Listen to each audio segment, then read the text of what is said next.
Before the video begins, I would like to thank everyone who voted in the polls for the killer perks we will discuss today. I normally post a poll a day or two after my videos to see how everyone felt, along with seeing what you, the viewer, would enjoy. If you are interested in helping decide the next set of perks, I would recommend subscribing. Not only is it free, but it also shows me that you enjoyed the content, along with notifying you of when new videos and polls drop. With all of that said and done, let us get into the video.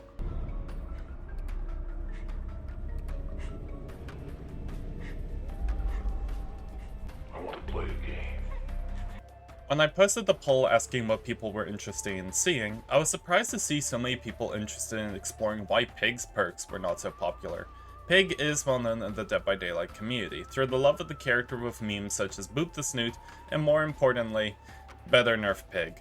This character has been through the blender many times in her life now, and with the many bugs that she has currently, it is clear the meme show behaviors balancing nightmares for her. Wrong one.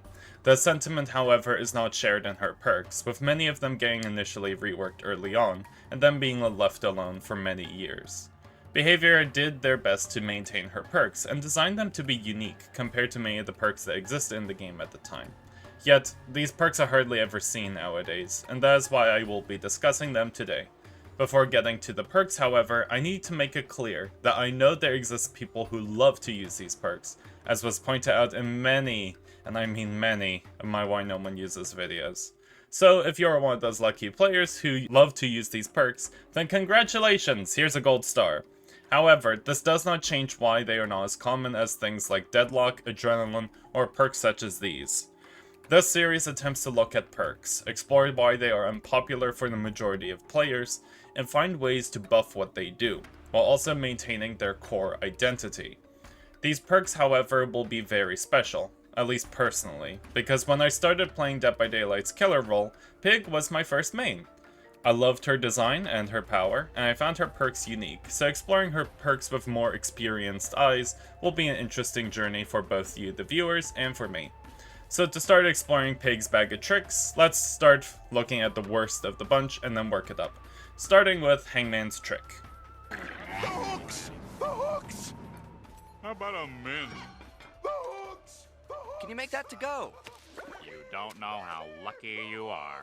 If you have hung around the Dead by Daylight community long enough, you would have learned that recently a new website has been on the rise, called nightlight.gg. This website does an amazing job at looking at pick rates not only for perks, but also for many of the killer casts themselves. Even though the data is not 100% accurate, these people have done amazing work on collecting this information, and if you have looked at this website, you may have noticed that Hangman's Trick is the least picked killer perk in the game. It is no surprise that there will always be a perk that is picked less than others, but when looking at all the other perk options that are as low as Hangman's Trick, I was honestly surprised to see it lower compared to these other perks. Septic Touch, Hex Crowd Control, even something like Hoarder are strangely used more than Hangman's Trick. But why? It is through exploring what Hangman's Trick does that its reason for being this low will be explained. The perk activates once a killer picks up a survivor, where they are able to see the survivor's auras when they are 6 meters close to a hook. Along with this effect, whenever a survivor starts to sabotage a hook, a loud sound notification is played to the killer. The perk is simple to activate, acting more like a passive ability rather than something the player can control. However, when looking at its effect, it is very clear why it is not used very often. The first problem is that the perk is designed to act as a counter perk for the Sabo playstyle. Sabotage playstyles, or Sabo as the community have named it, is when a survivor breaks a hook through the use of toolboxes or perks like Saboteur or Breakdown. This playstyle, however, is not used very often, mainly due to the level of communication necessary to actively utilize its power. This makes the playstyle fixed more with Survive with Friends, rather than solo queue. And even then, they tend to use other playstyles that are either more fun or more abusive than Sabo. This makes the perk niche in its effect, since it is designed for a more niche situation. However, niche perks are not entirely bad. Decisive Strike is a great example of this. With all of the changes to the perk, it has now been fixed into a niche situation of countering tunneling playstyles. And even then, the perk is still widely used, even if tunneling is now utilized by all killer players. So what is the difference between Decisive Strike to Hangman's Trick? One makes one used almost consistently and the other rarely used. Well, outside of tunneling being more common than Sabo playstyles currently, the second problem with the perk is that it does not entirely solve the problem. Hangman's Trick only reveals auras and plays notifications for the player, meaning that the perk does not punish Sabo, but instead acts as a deterrent. Imagine there's a thumbtack on the floor, and you decide to put the thumbtack away, to prevent the thing from hurting you or someone else. Even if the thumbtack falls back down some other time, the situation where it is necessary to put it away is completed, and it helps prevent damage. This example is what Decisive Strike does. It punishes the tunneling player, and even if it does not solve the issue, it helps at the current time. Hangman's Trick is different. Instead of putting away the thumbtack, Hangman's Trick just tells you, there's a thumbtack, and that's it. You can step over the problem or walk away, but it does not deal with the issue that it can still harm you. This makes the perk not very effective as a counter to Sabo playstyles, since the players can actively continue to sabotage hooks, and even if you know about them doing it, it does not solve the problem. The final issue with the perk is that the reward of the perk itself is not very good. You can see auras when holding a survivor. That's fantastic, but this aura read is only 6 meters away from hooks, and that is not very far. It is meant to show you where people are when getting ready to Sabo, but even then this can be a bit mixed. If you were on an open map, you probably already see the player getting ready beforehand. This reward also forces the perk to only function as a Sabo counter. Looking back at Decisive Strike, it has a variety of ways to trigger. You can get picked up by the killer simply downing you, or you can trick the killer into grabbing you from a window or pallet vault, or from a locker, allowing Decisive Strike to happen on your own terms. This allows the perk to have versatility in its trigger, making it either a defensive or an aggressive tool. Hangman's Trick in comparison is fixed, where it can only help against Sabo and that is it. So when summing up all of Hangman's Trick's flaws, it is a perk that is purely designed to counter Sabo, which is a very niche playstyle.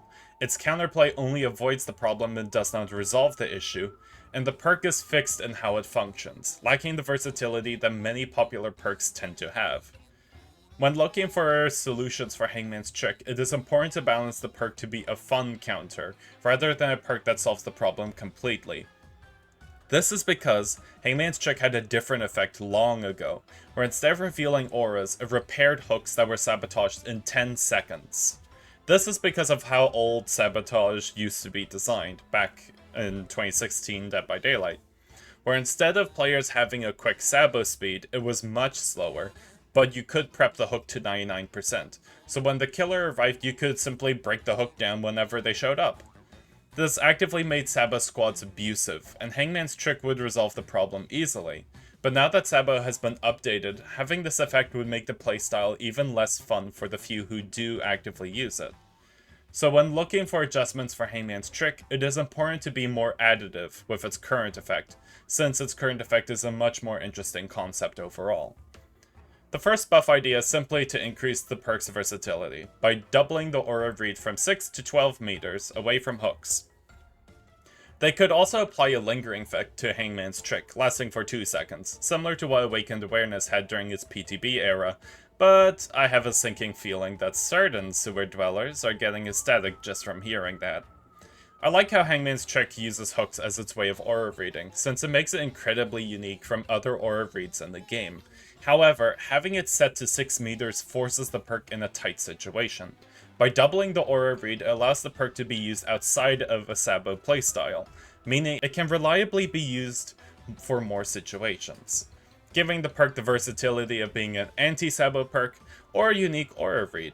It could also allow the perk to be comboed with other perks, such as Lethal Pursuer, or even more memeier builds like the Mad Grit combo.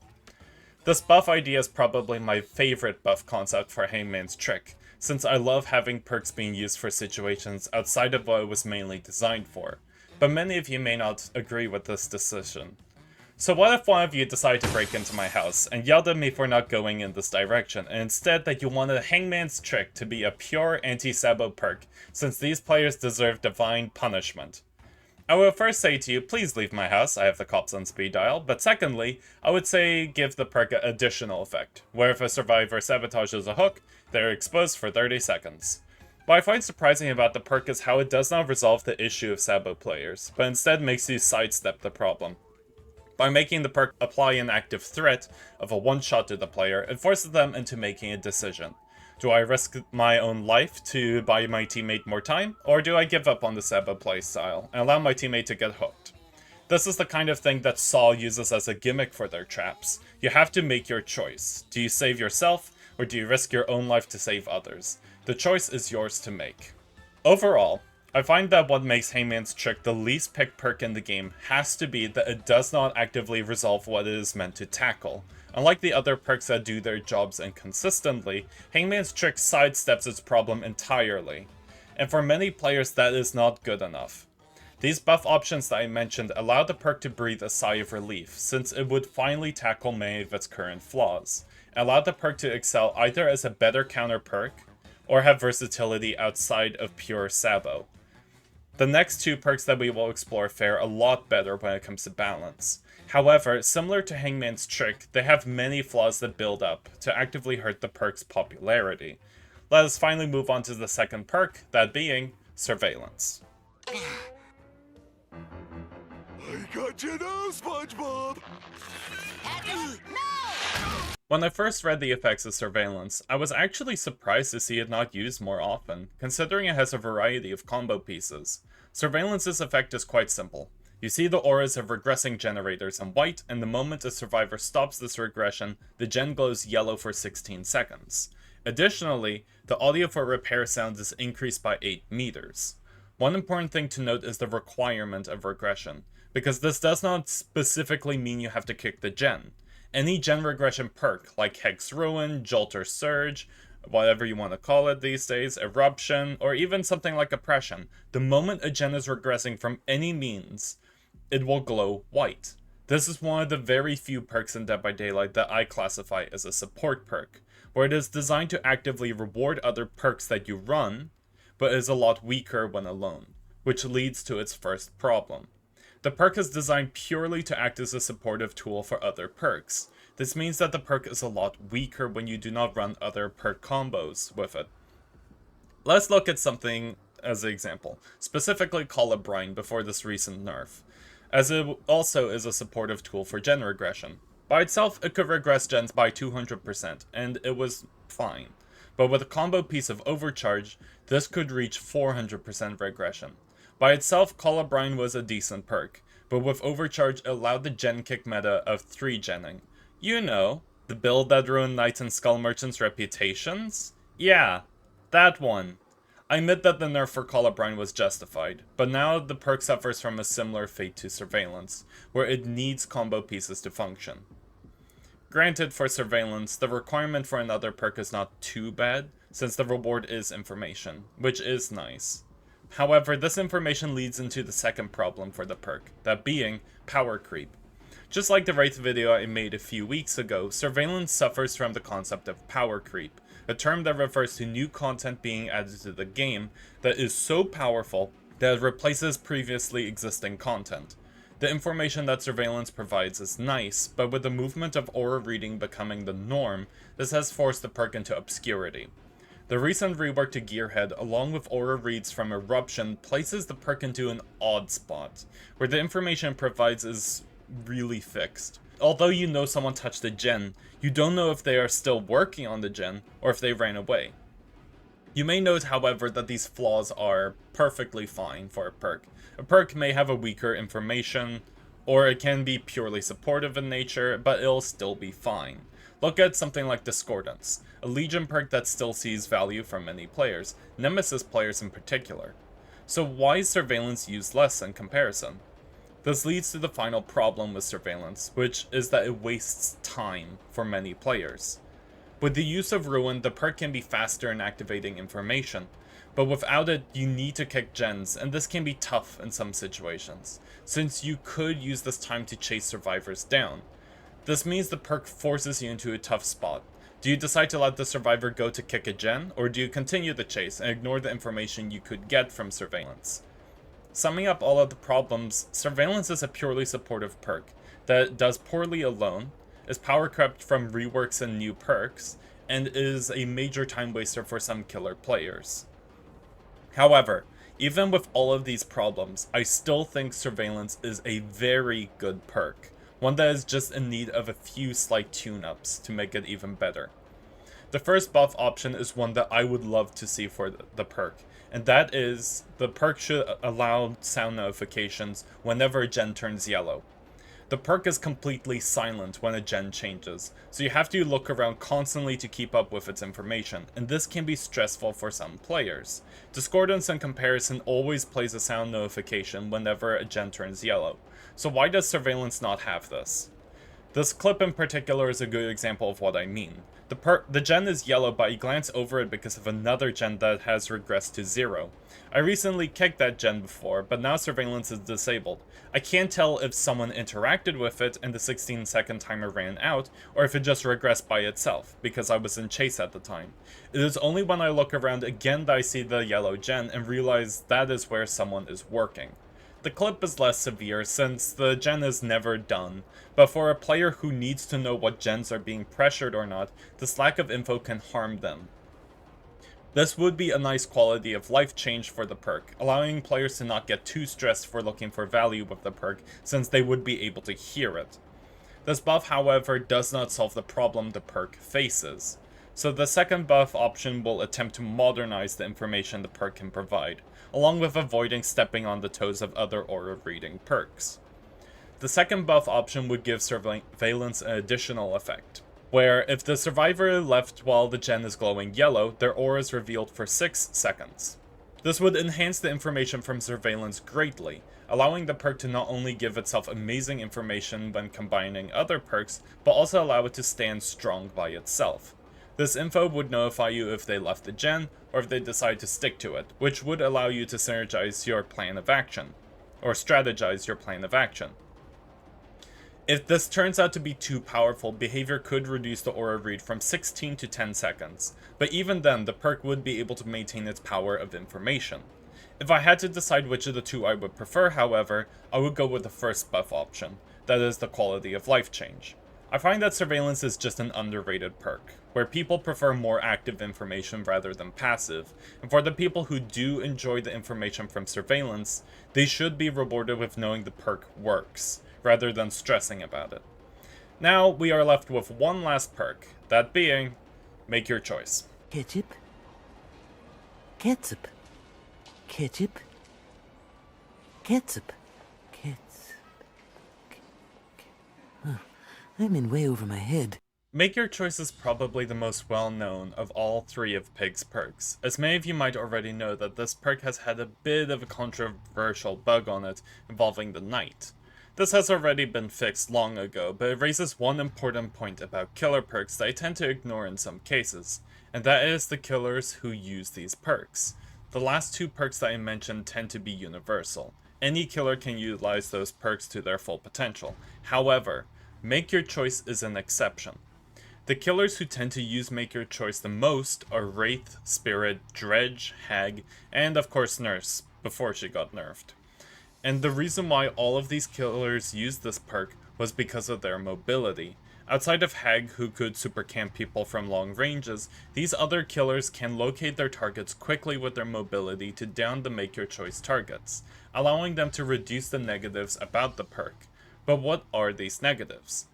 We first need to see what Make Your Choice does, not only to allow new players to catch up to speed, but also to show where in the perk the flaws are. Make Your Choice can trigger once the killer is 32 meters away from a hooked survivor, and the second that survivor is saved, the rescuer screams as inflicted with the exposed status effect for 60 seconds. The perk also goes on a 60-second cooldown the moment it triggers. I actually like that the cooldown is tied to the expose timer, allowing you to see how much more time you have before the exposure ends. However, the perk does have several flaws that lead to the perk not being as universal as other perks that are important to mention. As I said before, the perk is very killer specific, where you need a killer who uses basic attacks to trigger the exposed, along with being fast enough to get out of the hook range and fast enough to return to the Make Your Choice target. This means that killers like Trapper, who do not have any mobility, or characters like Nurse who have mobility but no basic attacks with the power fail to make your choice useful. And even if you decide to run Make Your Choice on a basic attack killer with no mobility, the information you are provided is very little.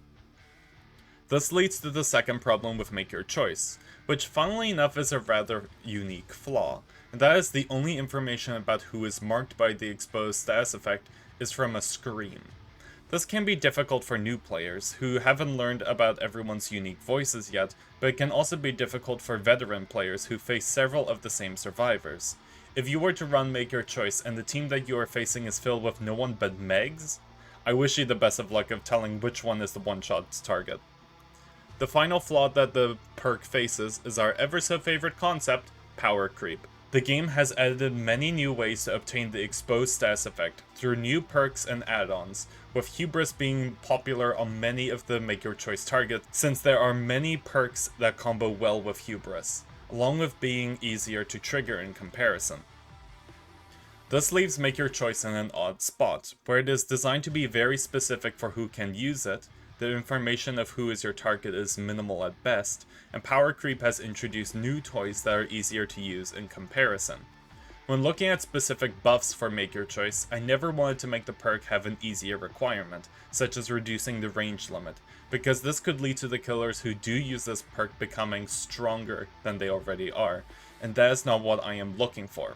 I was only able to think of one buff option for this perk. I think that it would be a unique idea, making the perk relate even more with the Saw franchise. Along with its current effect, the survivor who unhooks the hooked survivor becomes the obsession. This is a very simple change that allows any basic attack killer to become more lethal with Make Your Choice, since now you know who is the target, along with being a nice consistency buff for the perk and those who already use it. This change would also be a thematic win for the perk, since the Saw franchise focuses on making games for specific individuals. All of the traps in the films are designed for one person, and that person only, so making Make Your Choice place the obsession onto the unhooking survivor makes it feel as if they are now in their own Saw game, but not those games. They suck from what I hear. Sadly, I was unable to think of a second buff idea for Make Your Choice. And I know many of you are sad, since the other two perks had cool ideas tied to them, but I think that Make Your Choice was already very close to perfection. Besides, I am worried that any major changes to the perk would make it very obnoxious for certain killers, and that is not what I want. Oh no. I said obnoxious, didn't I? That means... No. No, no. Please, Michaela, I didn't mean to say that. Please, don't you dare! Me and my stupid ideals for balance. Now she left something for us. Well, it's a second buff option, but it scares me a bit. It's a complete rework to Make Your Choice, where it changes the perk to Scourge Hook Make Your Choice. Along with the current effect of the original Make Your Choice and Scourge Hooks, the required range to trigger it is 24 meters instead of 32. This is, oddly enough, not as bad as I was expecting from Michaela. However, this perk can end up becoming rather obnoxious in certain situations, such as being paired with Floods of Rage to locate the target, along with allowing faster killers to waste fewer resources to get far enough for the perk to trigger. Overall, I prefer the first buff option, but with that creature, I suspect there will be a penalty for the rework she created.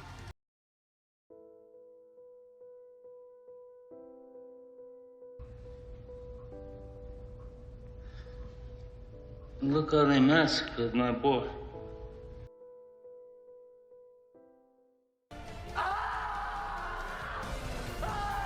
Game over. Looking back at all three of these perks, I suspect I would have felt differently about them when I started playing Dead by Daylight, and it has been a blast seeing all of my most beloved killer perks again. However, what do all of you think? Do you agree with my thoughts and they need changes? Or are there any other change ideas that you have for these perks? Do you think they need buffs? Maybe even nerfs? Or maybe you are just crazy enough to think that they are just fine. Good luck in your games, everyone. You will need it. Especially with this crazy new anniversary coming soon.